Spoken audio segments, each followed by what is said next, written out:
Bom dia, Thiago. Então, mon ami, o tema de hoje é grafos. Então, vou ficar indo de uma tela para outra. O que é que são grafos? Acho que vocês pegaram matemática elementar, né? E viram lá grafos. E grafos lá eram uma estrutura matemática, né? E só que é uma das estruturas mais usadas para resolver problemas no mundo, tá certo? E ela é bem simples. São nós, que vocês estão vendo aqui, numerados nesse exemplo de 0 a 6, tá certo? E nesses nós de 0 a 6, vocês veem que estão ligados por arestas. Mas por que essas bolinhas são importantes? Bom, deixa eu ir então para outra tela, certo?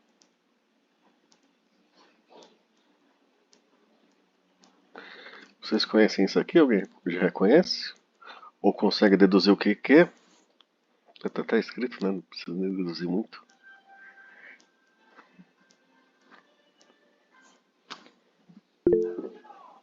Um RPG, né?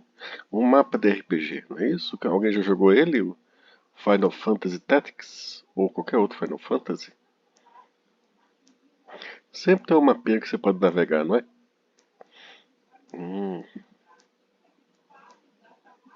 nunca jogou. Mas talvez já tenham visto um mapinha com o pessoal jogando nele, né? Se vocês notarem, vocês têm cidades, bolinhas, ligadas por linhas, né? E aí você quer navegar o bonequinho por aí. E quando você marca para ele ir para essa cidade, você espera que ele vá pelo caminho mais curto até lá. Isso é um problema em grafos. E nota que eu falei mapa e caminho mais curto. Observe que a gente tem outra coisa no dia a dia que a gente usa isso. Quando a gente vai pegar um ônibus para um destino novo, muitas vezes a gente vai no Google Maps, pega lá a rota do ônibus, de onde pega o ônibus, que ônibus pegar, onde deixa, qual é os referenciais. Isso é um problema em grafos. Você vai ter uma foto de satélite, vai mapear a rua, esse satélite. Ao mapear a rua, vai passar para o sistema de informações geográficas, que vai transformar qualquer cruzamento em nós do grafo e as ruas em arestas. Feito isso, isso é guardado num banco de dados, e aí quando você pede a rota de um campo de um canto para o outro, ele calcula essa rota. De menor caminho, outro problema, o mesmo problema em grafos. Mas não são os únicos. Vocês têm vai criar o governo, vamos supor, decide criar um conjunto habitacional Minha Casa Minha Vida. Mas tem que expandir a rede elétrica e a rede de esgoto para lá. Mas olha só, rede elétrica basicamente você pode pensar os postes, com fios ligando entre eles. Vai ser um grafo de novo, né? E vamos lá, é a única coisa? Não, redes sociais. Você escolhe os amigos que se conectam no Instagram, no Facebook, né? Aí aí às vezes você entra em grupos lá no Facebook ou no Instagram. Com certeza nem todos são seu amigo, mas aqueles que são mais chegados acompanham suas postagens com mais frequências, ou quando você manda mensagem ele retorna para você. E aí se você fizer o grafo só daqui, com cada nó sendo uma página do Instagram, do Facebook, com quem as pessoas têm relação significativa naquele site, e para ser significativa basta ter uma interação um pouco mais forte que simplesmente adicionei porque eu vi você na rua alguma vez na vida. Se for mais significativo disso, você começa a adicionar, você tem custos em comum, você compartilha coisas, grupos em comuns, e olha só, é o que o Facebook usa para vender dados de vocês de propaganda sobre gostos e preferências. E novamente uma análise sobre grafos. Tá bom? Então a gente tem todas as coisas que giram no mundo à nossa volta, que nos permite trabalhar com o mundo à nossa volta. Obviamente o computador atua sobre tudo isso, então nós temos que ser capazes de apresentar ele no computador. Acontece que os grafos são as estruturas de dados mais versáteis, mais maleáveis e que atuam em problemas mais diferentes do mundo. Desde um joguinho de RPG você fazer o caminho entre dois pontos, desde por onde passa o líquido refrigerante e como é que está o estado de um reator nuclear. Nesse universo tão grande com tantas variações, o que acontece, você praticamente não tem, na grande maioria das linguagens de programação, containers pré-prontos para eles. Ou seja, todas as linguagens de programação esperam que você implemente. Algumas poucas linguagens têm um ou outro container para grafos, mas são para aplicações em ramos específicos, e aí você ainda tem que saber implementar um grafo de outra forma, né? Entendidos? Até aqui? Então, grafos. Deixa eu também preparar aqui outras coisas. Deixa já outras coisas para a gente visualizar.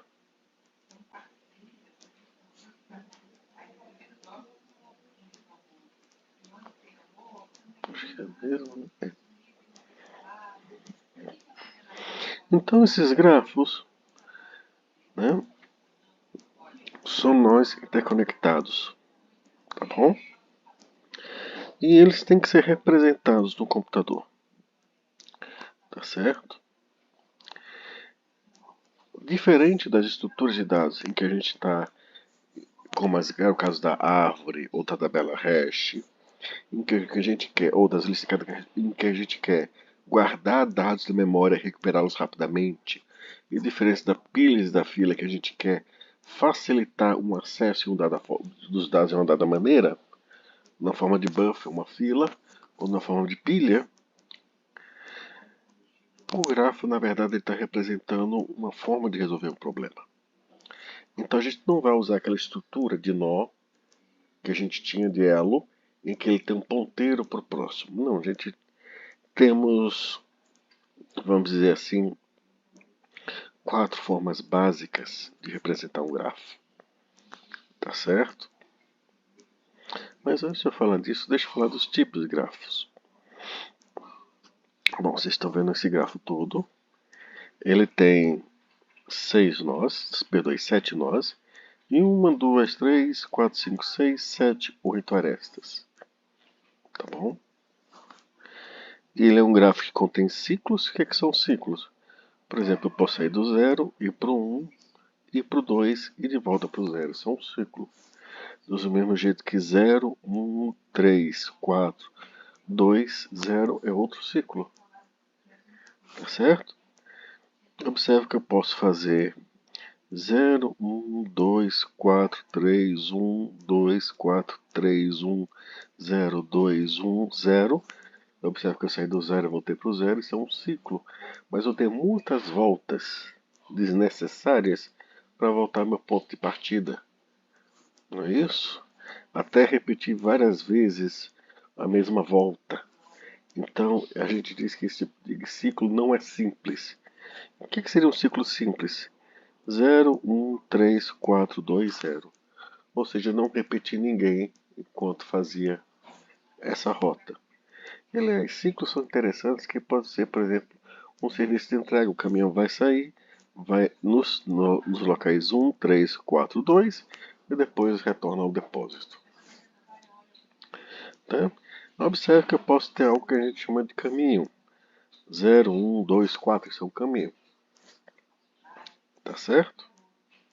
Todos tranquilos?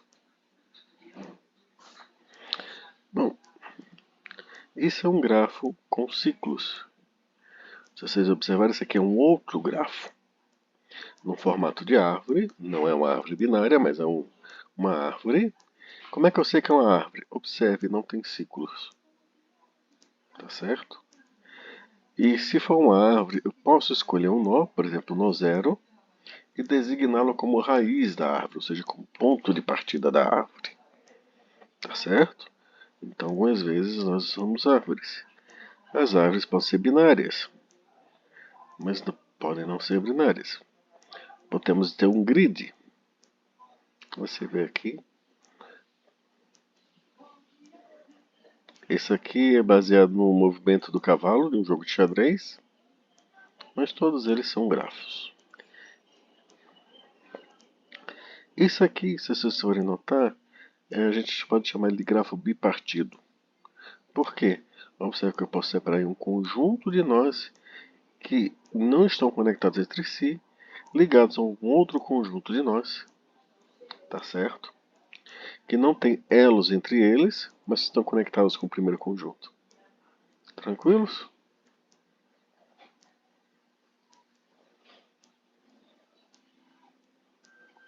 Ok.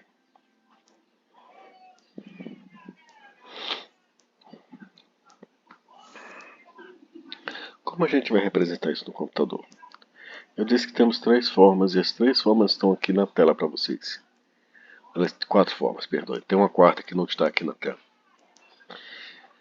Os nós a gente está vendo que estão numerados de 0 a 6. Concordam comigo?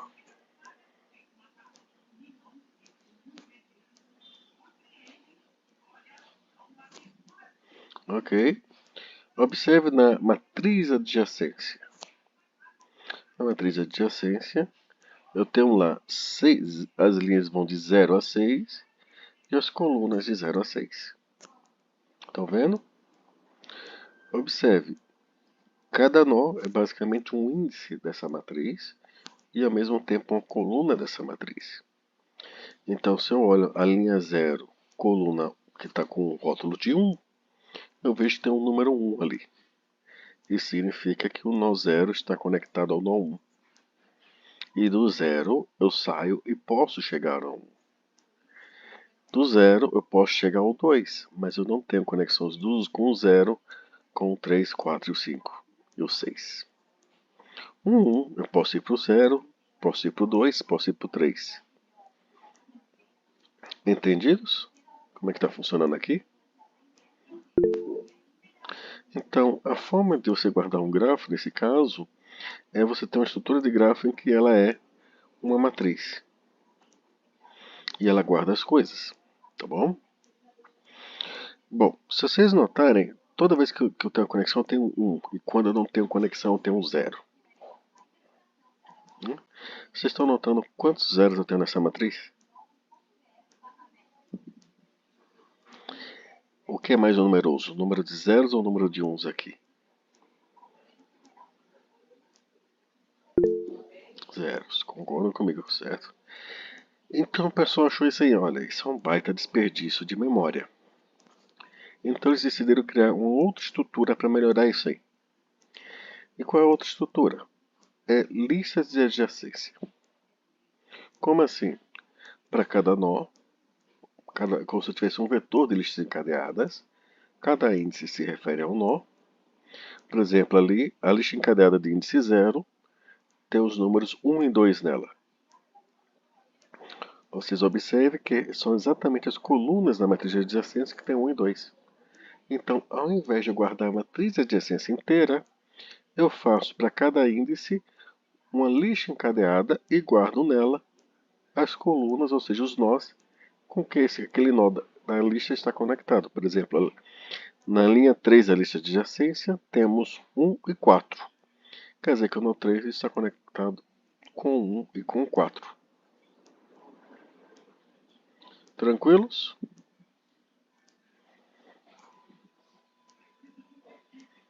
Pronto. A terceira forma, nós temos 7 arestas desse grafo, então nós guardamos as arestas como listas.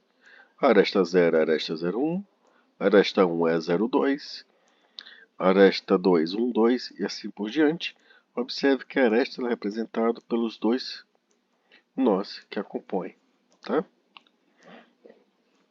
A gente vai ver isso em mais detalhes. Alguma dúvida? Não.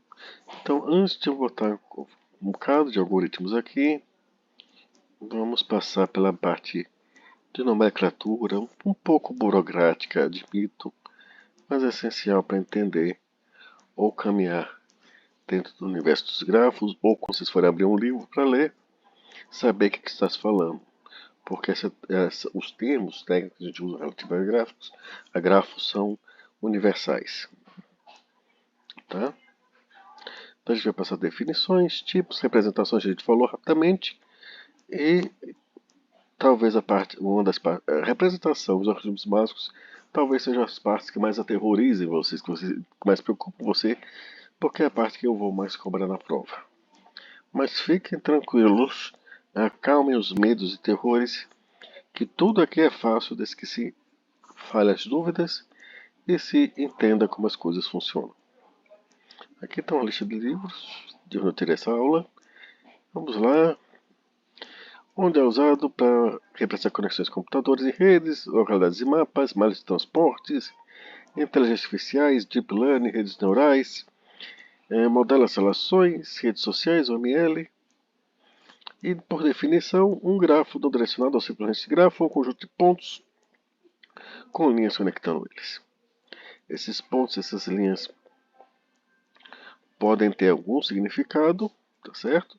Os pontos são conhecidos como nós ou vértices. E as linhas são chamadas de arestas, tá bom? Então aqui nós temos um pentagrama com 5 nós e suas arestas. E aqui um outro grafo representando aeroportos, as arestas se há voos entre esses aeroportos e o preço em dólares de alguns anos atrás desses voos. Ok? Tranquilos?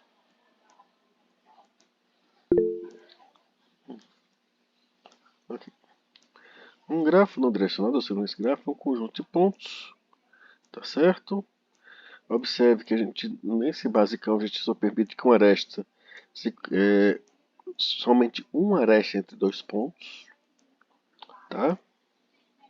Então, uma aresta representa, quando o grafo é não direcionado, um 5 e 5, 1. Estou estressando muito esse termo não direcionado. Se eu estivesse falando de ruas, é como se todas as minhas ruas fossem mão duplas. Então não tem uma direção de onde a aresta vai. Em alguns gráficos a gente vai ver as coisas são direcionadas, tipo para representar mão única em ruas. Ou seja, essa rua só pode ir daqui para lá nesse sentido, não pode ir em sentido contrário. Okay? Então, ao invés de entre parênteses representa a mesma aresta, tá certo? Às vezes IJ. Tá? V costuma ser o nome que a gente dá ao conjunto de vértices, no caso 1, 2, 3, 4, 5, e é o conjunto de arestas. Matematicamente, ele escreveria isso no quadro. Né? Só que essa não é a melhor maneira de escrever isso aqui. Tá? Nós podemos ser cidades, eletrônicos, indivíduos, arestas, muito mais coisas. Aqui está um grafo rotulado. O que quer dizer rotulado?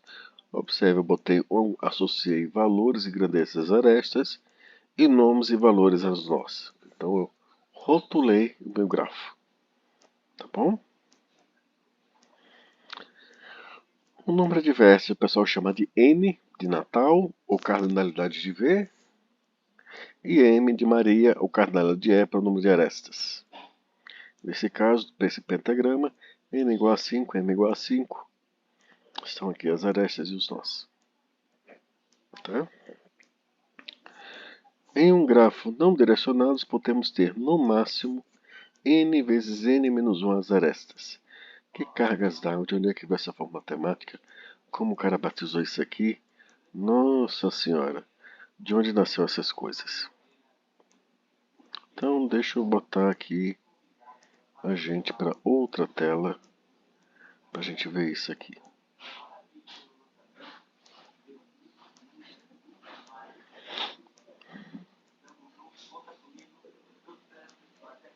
Então, estou botando aqui nós. Botei aqui exatamente 5 nós. Tá bom? Observe, se eu quiser ligar o nó,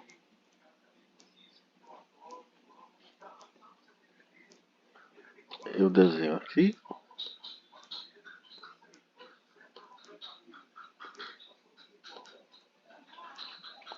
Tá bom? Então, observe. Se eu for desenhar todas as arestas, cada nó tem uns 5 nós, ele só pode se conectar a 4 outros nós. Concordam comigo?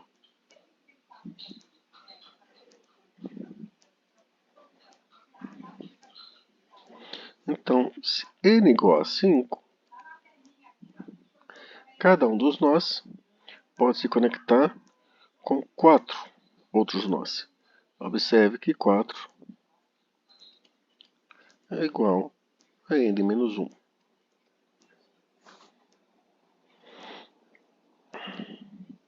Agora observe, eu já liguei o 0 com 1, então ligar o 0 com 1 de novo não faz sentido. Se eu fizer essa ligação novamente, eu só estou contando duplicado. Não é mesmo? Bom, isso aqui é um gráfico completo, eu não posso mais adicionar nenhuma aresta aqui. Tá certo? Mas o que acontece? Cada nó está conectado com outros 4, mas eu tenho essas arestas. 0, 1 é a mesma coisa que 1, 0.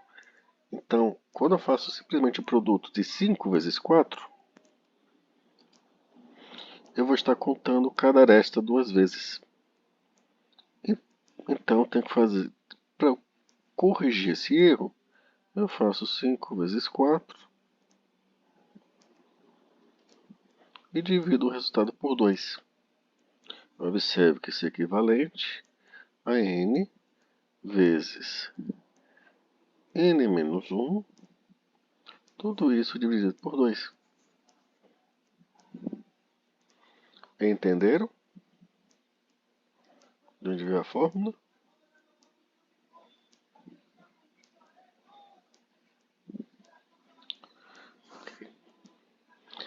Então, quando eu desenho um grafo, o número máximo de arestas que eu posso ter é o número de nós vezes o número de nós menos 1. Como quando eu faço a multiplicação, eu conto cada aresta 2 vezes, eu divido por 2 para ter o número certinho. Pronto, está aqui o grafo. E observe que ele ajeitou aqui as representações. E observe que eu não posso adicionar mais nenhuma aresta aqui. Tá bom?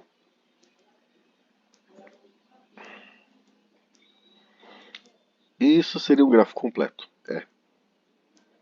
Que por sinal um grafo completo, ele pode ter um nome também. Tem um nome especial para um grafo completo. Clique. Tá certo? De onde é que surgiu esse termo? Clique é um termo antigo para dizer pessoas que aquele grupinho que interage somente entre eles. Tá certo? Então isso aqui é um grafo completo e também uma clique, mais precisamente uma 5 clique, uma clique com tamanho 5. Tá certo? Isso aqui seria para representar um grafo completo. Seria desse jeito. Tá bom? Dúvidas? Inseguranças? Então eu vou para frente.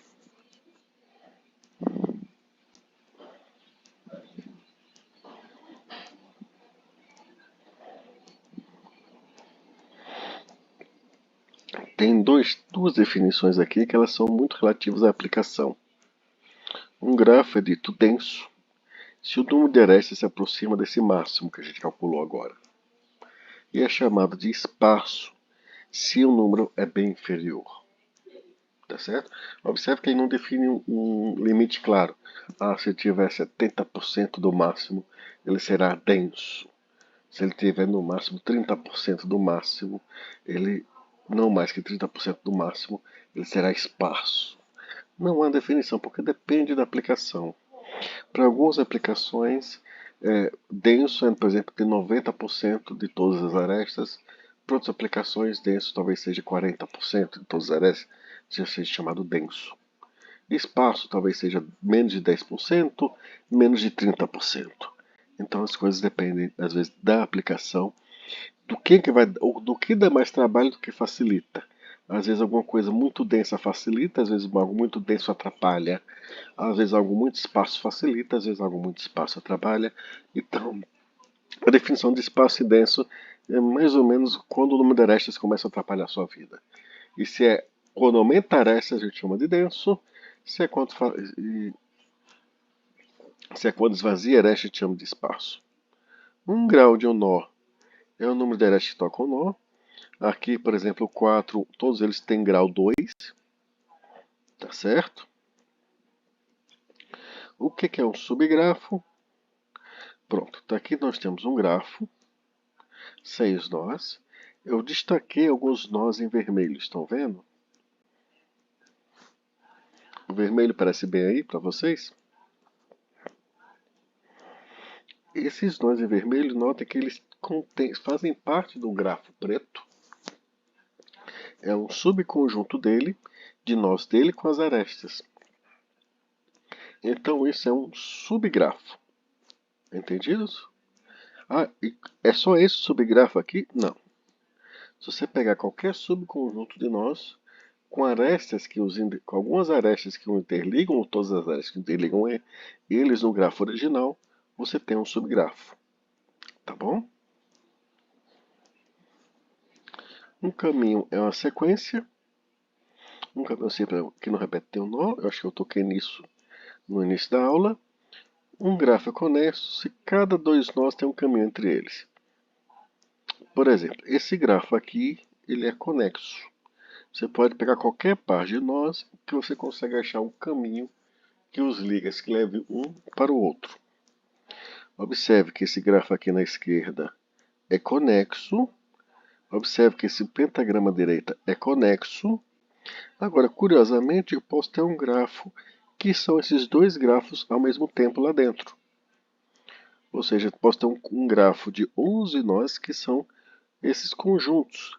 Mas observe que eles, enquanto um grafo de 11 nós, os nós dessa componente de 6 nós não encontram um caminho que os leve ao pentagrama à direita.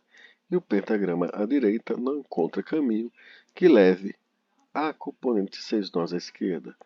Então, nós temos aqui um grafo desconexo. Entenderam?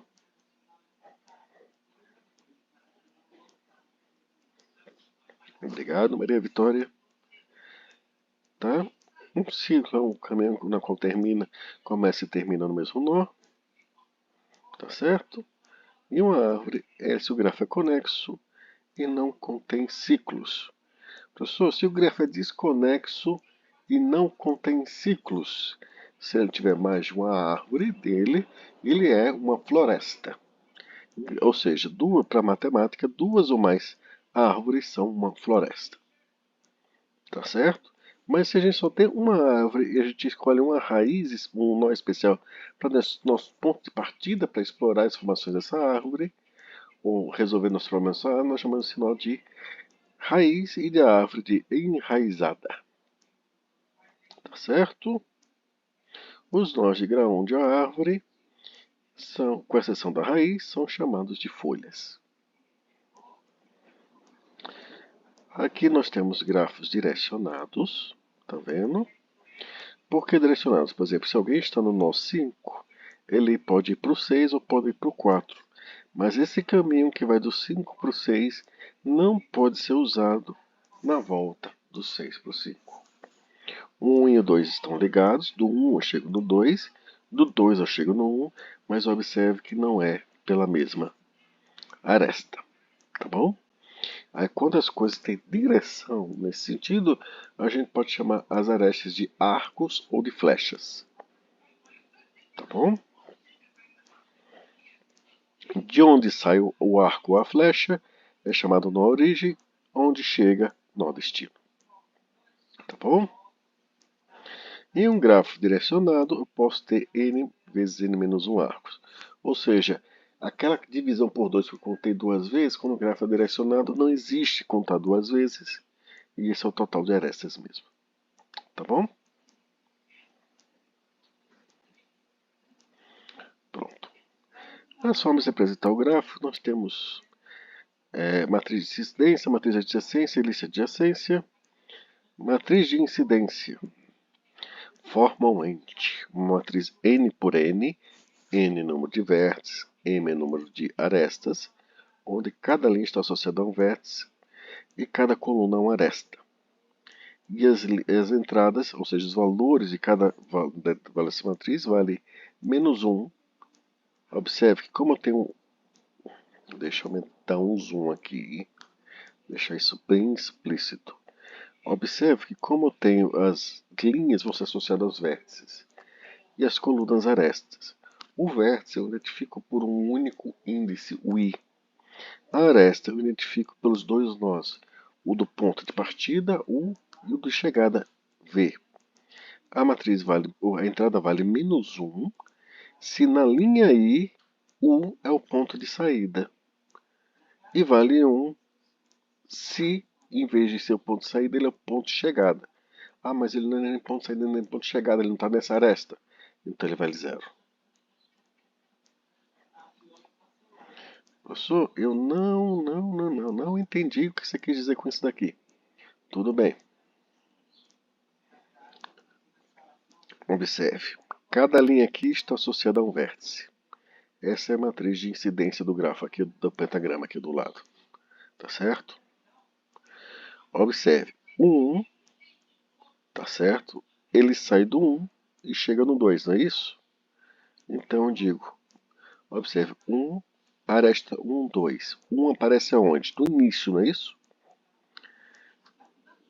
Então, para a coluna 1, 2, eu boto menos 1 no 1, porque é o primeiro número que apareceu na aresta, e eu boto 1 no 2. Observe que todos os números abaixo do 2 são zeros. Vamos olhar para a próxima coluna 1, 5. Não é isso? Coluna 1, 5. Ela começa no 1, então eu coloco menos 1 na linha 1, na coluna correspondente a ela. Estou dando outro exemplo aqui, Tiago. Vamos ver se eu consigo esclarecer a dúvida. Na coluna 1, 5, na linha 5 eu boto 1.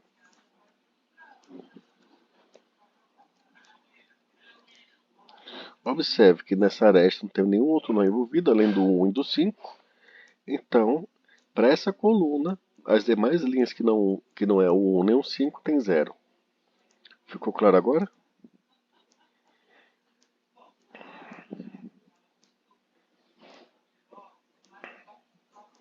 Então, por exemplo, linha 2, aresta 2, 4. Coluna 2, 4. Ela sai da onde? Qual o vértice inicial dela? Sai do 2. Então, o que, que vai ter na linha 2 dessa coluna? Menos 1. Onde ela chega? No 4. Então, você bota 1 na linha 4 dessa coluna. E nos demais, 0.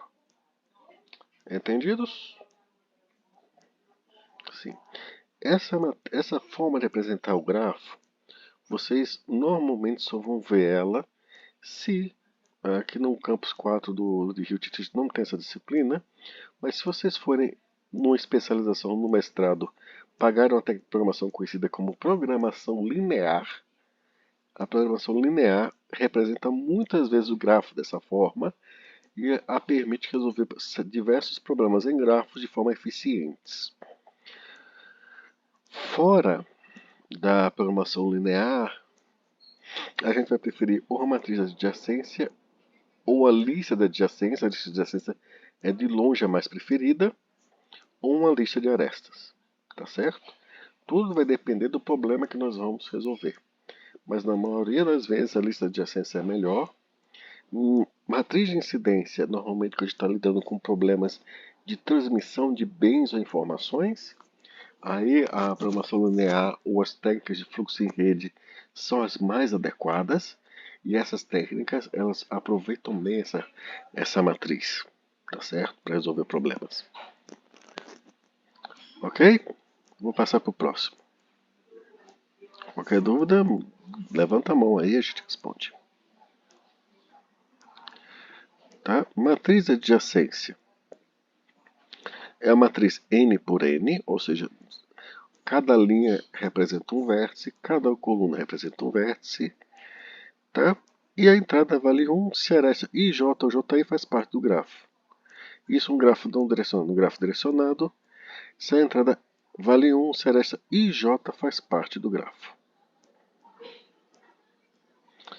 Por exemplo, aqui, acho que a melhor maneira de eu mostrar isso aqui é no Visual Algo mesmo.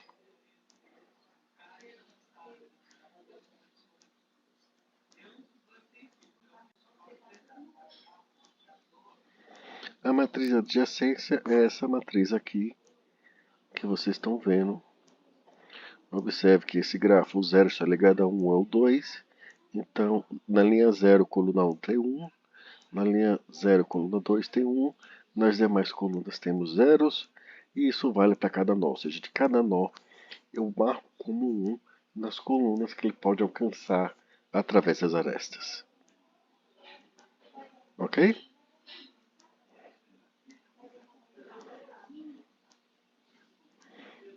Pronto, Jonathan. Observe a linha 2 da matriz.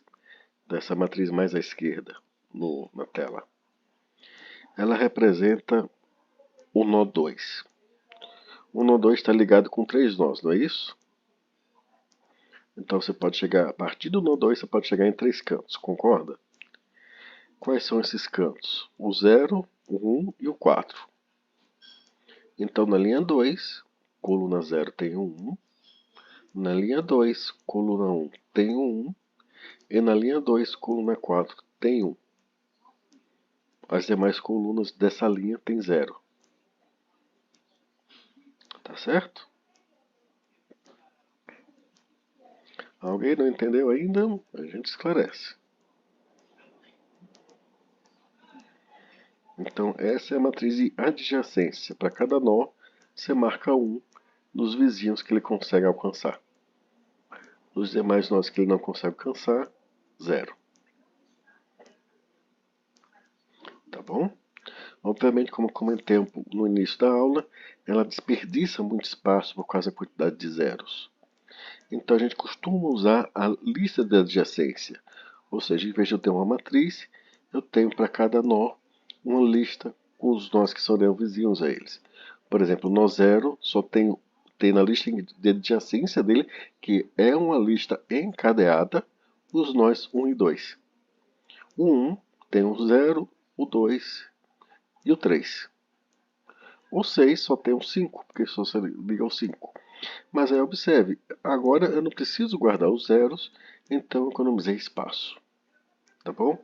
Algumas coisas. Para grafos muito pequenos, abaixo de 50, a forma de representação, se é matriz adjacência ou lista adjacência, faz pouca diferença. Mas à medida que o tamanho do grafo se avoluma, quando você chega a tamanhos maiores, 200, 300, 500, 1000 e por aí vai, a lista de adjacência ela é muito superior à matriz de adjacência. As duas codificam a mesma natureza de informação, a mesma informação, mas a lista de adjacência ela é mais econômica em memória. Entendidos? Isso faz uma diferença lascada na hora de rodar certos algoritmos, viu?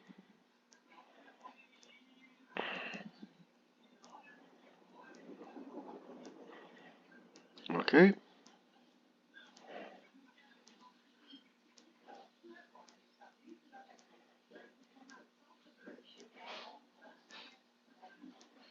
Então, matriz de adjacência, lista de adjacência nós já vimos também. Tá? Quando o grafo é direcionado, a lista de adjacência ela fica mais vazia. Observe aqui. Nesse, o nó 5, ela chega no 4 e no 6. Do 6 chega no 3 e no 1. O 2 chega no 1 e no 4. Tá certo? E assim por diante. Dúvidas? Não? Então vamos lá. Uma classe gráfica você tem que ter pelo menos guardado um inteiro com o número de nós. No mínimo, você pode ter mais informações associadas, o número de arestas e a representação no grafo escolhida. Tá? Os nós podem conter outros atributos, às vezes algo chamado marco-cor, às vezes eles representam uma capacidade máxima, se você está falando de torre de transmissão de energia elétrica, a quantidade máxima de energia que aquilo pode transportar, sem que o transformador estoure, e assim por diante. As arestas podem ter pesos. O que são pesos? Números associados a elas, que pode ser o custo de atravessá-la, o tempo de atravessá-la, ou às vezes outras situações. Ou seja, qual digamos assim, a altura máxima do veículo que pode passar por ali, a quantidade mínima de informações que pode passar por ali, a quantidade máxima e assim por diante. Tá bom? Eu vou dar uma pausa aqui de 5 minutinhos. Aí a gente retoma. Vamos fazer o seguinte: a gente retoma de 11 horas, tá bom? Uma pausazinha de 5 minutinhos para esticar, se bocejar, beber água.